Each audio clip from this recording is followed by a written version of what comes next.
Guys, nagpaplano kami kung saan ba namin siya ilalagay, kung dito ba or doon sa pinakang taas guys. Kaya tara, samahan nyo kami. Si Kakamuritsa Benaventura tumatawid na para ikabit yung bubo. Hindi ako makalusong dyan guys kasi ayun, alam nyo, nakaliligo ko lang, kaya tamang video lang ako sa kanya.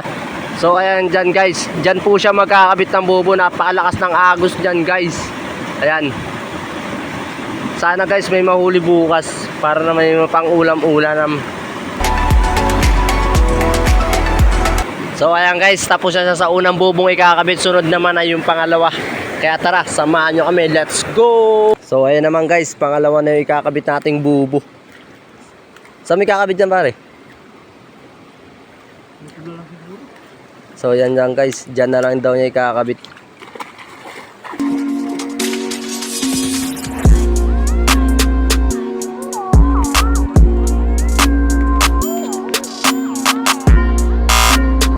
Napakalupit nga pala niyang tao na yan guys pagdating sa mga ganitong panguhuli. Pakahilig niyan guys manghuli. So ayan guys, mag-iipon muna siya ng bato. Siguro.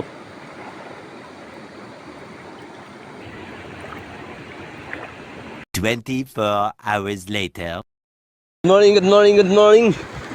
Andito na naman nga kami ngayon ni Richard sa ilog. Pupuntahan namin yung bubo. Papandawin na namin. So sana maraming huli para naman hindi sayang yung pagod namin kagahapon. So ayan na guys, tignan natin kung may huli pa yung unang bubong kinabit namin kahapon. Napakalamig nga ngayon guys. Ayan si Richard.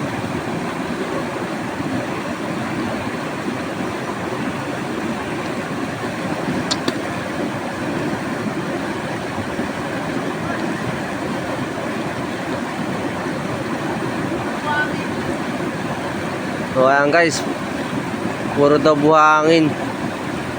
Wala yatang huli guys.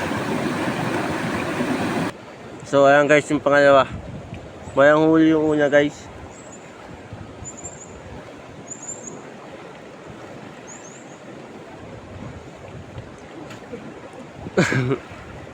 Wala Jane. Taka yung damit mo. So ayan guys, yung pangalawang bubo. May huli pero maliit lang.